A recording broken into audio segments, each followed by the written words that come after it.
প্রশংসাপত্র অথবা certificate, marksheet অথবা নম্বরপত্র তোলার জন্য কিভাবে আবেদন করতে হয়, আবেদন করার জন্য কি কি নিয়ম ফলো করতে হবে সেই সম্পর্কে আজকে আমরা বিস্তারিত জানবো। অবশ্যই ভিডিওটি শুরু থেকে শেষ অবধি দেখার চেষ্টা করব।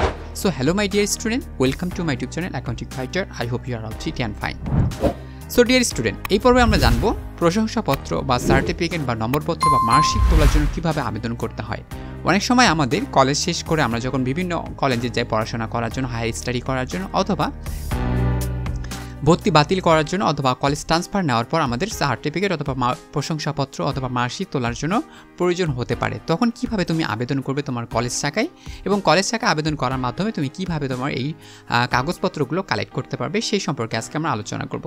সো দেখো, আবেদনপত্রটি সঠিকভাবে লিখতে হবে। সঠিকভাবে যদি না লিখো তখন কিন্তু তুমি প্রশংসাপত্র, সার্টিফিকেট, মার্কশিট অথবা নম্বরপত্র তোমার যতগুলো প্রয়োজনীয় ডকুমেন্টস রয়েছে এগুলো কিন্তু তুমি পাবা না। এই জন্য তোমাকে আবেদনপত্রটি অথবা অ্যাপ্লিকেশনটি সঠিকভাবে লিখতে হবে।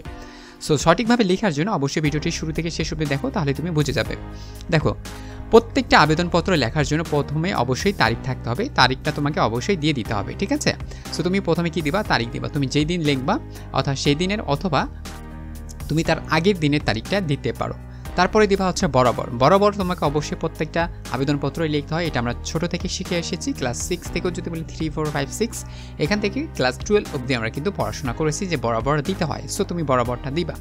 তারপরে হচ্ছে অধ্যক্ষ মহোদয়। অধ্যক্ষ মহোদয় তোমার এখানে কলেজ প্রিন্সিপাল হতে পারে, তোমার হেডমাস্টার হতে পারে, হেড টিচার হতে পারে, অর্থাৎ তুমি যেভাবে তোমার টিচারদের সম্বোধন করো তুমি সেখানে এইভাবে লিখে দিবা। এখন কথা হচ্ছে সেই অধ্যক্ষটা আসলে কোথাকার, সেটা হচ্ছে গাজীপুর সরকারি কলেজ। অর্থাৎ তুমি যে কলেজে পড়াশোনা করছো, যে স্কুলে পড়াশোনা করছো, সেই কলেজ বা স্কুলের নামটা তুমি এখানে দিয়ে দেবা, এবং সেই স্কুল বা কলেজটা কোথায় অবস্থিত রয়েছে সেই ঠিকানাটা তোমাকে কিন্তু এখানে দিয়ে দিতে হবে। এইটুকু অংশ তুমি যদি সঠিকভাবে দিতে পারো তাহলে কিন্তু তোমার একদম কারেক্ট হয়ে যাচ্ছে। দেন তোমাকে বিষয়টা লিখতে হবে। বিষয়টা আসলে কি, বিষয়টা কতটা গুরুত্বপূর্ণ সেটাও লিখতে হবে। যে প্রশংসাপত্র অথবা সার্টিফিকেটের জন্য আবেদনপত্র, অথবা মার্কশিট অথবা নম্বরপত্র তোলার জন্য বা উত্তোলন করার জন্য আবেদনপত্র, তুমি এখানে তোমার সাবজেক্ট অনুযায়ী সাবজেক্টটা কী করে দিবা, পরিবর্তন বা করে দিতে পারো, ঠিক আছে? আর যারা প্রশংসাপত্র অথবা সার্টিফিকেট তুলতে চাও তারা যেমন আছে তোমরা তেমনটাই রেখে দিতে পারো। তারপরে তোমরা শুরু করবা হচ্ছে জনাব। এখন অনেকে জনাব দেয়, মহোদয় দেয়, মহাশয়া দেয়, যে কোনোটা দিতে পারে, তবে জনাব দেওয়াটা হচ্ছে স্ট্যান্ডার্ড। জনাব দিয়ে তোমাদের শুরুতে করতে হবে। আরেকটা কথা বলি, অ্যাপ্লিকেশন লেখার জন্য আগে ছিল একটা ব্রিটিশ নিয়ম, আর এখনও রয়েছে আমেরিকান নিয়ম।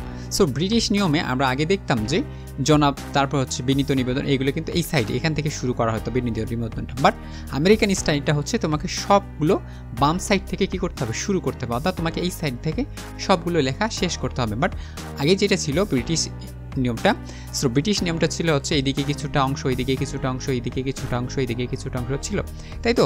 বাট আমেরিকান ইংলিশে এখন বা আমেরিকান নিয়মে যেটা আমরা এখন অ্যাপ্লিকেশন বা আবেদনপত্রটা লিখে থাকি সেটা হচ্ছে সবগুলো তোমাকে বাম সাইড থেকে শুরু করতে হবে।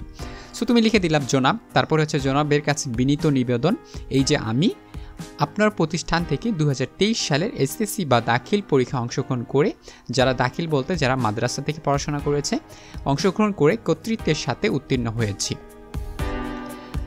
আমি আমার পড়াশোনা আরও উন্নতি করতে শিক্ষক এবং বাবার পরামর্শে একটি স্বনামধন্য কলেজে আবেদন করেছি। ভর্তির পূর্ব শর্ত অনুযায়ী সেখানে আমাকে মার্কশিট, সার্টিফিকেট বা প্রশংসাপত্র জমা দিতে বলা হয়েছে। তার মানে তুমি ইন্টার পরীক্ষা দিয়েছো, ইন্টার পরীক্ষার পর তুমি এখন কলেজে যেতে চাচ্ছ বা ভার্সিটিতে যেতে চাচ্ছ হায়ার স্টাডি করার জন্য। সো হায়ার স্টাডি করার জন্য তোমার এই সকল কাগজপত্র বা ডকুমেন্ট কিন্তু তোমার প্রয়োজন হতে পারে। মার্কশিট, সার্টিফিকেট, প্রশংসাপত্র, এগুলো কিন্তু তোমার প্রয়োজন হতে পারে। সো এগুলো তোমার কোথায় রয়েছে? এগুলো অবশ্যই তোমার কলেজে রয়েছে। আর কলেজে চাইলে কিন্তু তোমাকে দিবে না, অবশ্যই তোমাকে আবেদন করতে হবে, এবং আবেদনের পরিপ্রেক্ষিতে তারা কিন্তু তোমাকে দিবে। এবং মনে রাখতে হবে এগুলো কিন্তু উত্তোলন করতে গেলে তোমাকে অবশ্যই ফি জমা দিতে হবে। ফি ছাড়া কিন্তু তোমাকে কেউ এখানে ফ্রি দিবে না। সো বিষয়টা মাথায় রাখবা। সো এক এক কলেজে এক এক রকমের ফি হতে পারে, হ্যাঁ, সরকারি কলেজে আলাদা হতে পারে, বেসরকারি কলেজে আলাদা হতে পারে। তারপরে হচ্ছে অতএব আপনার নিকট আকুল আবেদন আমাকে প্রয়োজনীয় কাগজপত্র দিয়ে বাধিত করবেন। এই দুটুকু অংশ তোমরা সুন্দরভাবে লিখে দিবা। তারপরে তোমাদের যদি মনে হয় যে এইভাবে লিখবা না, কিন্তু তুমি নিয়মটা লিখে রাখো বা শিখে রাখো, যাতে করে যে কোনো আবেদনপত্র তুমি কিন্তু এইভাবে লিখতে পারবে। তারপর হচ্ছে নিবেদক, তারপর হচ্ছে আপনার অনুগত ছাত্র বা ছাত্রী বা শিক্ষার্থী যে কেউ যেটা দিতে পারে। তারপর হচ্ছে মোহাম্মদ রফিক ইসলাম, পরীক্ষা রোল নাম্বার দিবা, যাতে করে তোমার কাগজপত্র বা ডকুমেন্ট খুঁজতে তাদের সুবিধা হয়। পরীক্ষার রোল নাম্বার দেবা, রেজিস্ট্রেশন নাম্বার দেবা, তারপরে তুমি কত বছরের শিক্ষার্থী ছিলা সেই বছর এটা লিখে দেবা। আমি এটা জাস্ট আনুমানিক 2023 সালে দিয়ে ফেলেছি। এইভাবে তুমি যদি আবেদনপত্রটি লিখো বা অ্যাপ্লিকেশনটি লিখো তাহলে কিন্তু তুমি সহজেই প্রশংসাপত্র, সার্টিফিকেট, মার্কশিট সহজেই পেয়ে যাবা। তোমাকে শুধুমাত্র একটা ফি জমা দিতে হবে এবং যেখানে রয়েছে, অর্থাৎ এগুলো সাধারণত থাকে কোথায়, অ্যাকাউন্টসে থাকে অথবা তোমাদের কলেজ বা বিভিন্ন কলেজে যে একটা সেক্টর রয়েছে সেখানে তোমরা কিন্তু এগুলো পেয়ে যাবা। সো তোমাকে এখানে মহোদয় নিকট কিন্তু এটা জমা দিতে হবে, প্রিন্সিপালের কাছে বা হেড টিচারের কাছে তোমাকে জমা দিতে হবে। সো ডিয়ার স্টুডেন্ট, আশা করি তোমরা বুঝতে পেরেছো। এরপরে যদি কোনো বিষয় নিয়ে তোমাদের সমস্যা হয় অবশ্যই কমেন্ট সেকশনে জানিয়ে দিবে। আশা করি আমি তোমাদের সমাধান দেওয়ার চেষ্টা করব। আরও তোমরা কোন কোন বিষয়ের উপর ভিডিও চাও আমাকে জানিয়ে দাও, আমি আমার সাধ্য মতো চেষ্টা করব তোমাদের সেই বিষয়ের উপর ভিডিও দেওয়ার জন্য। সো ডিয়ার স্টুডেন্ট, ভালো থাকো, সুস্থ থাকো, দেখা হবে কোনো একটি লেকচার নিয়ে। Thank you very much.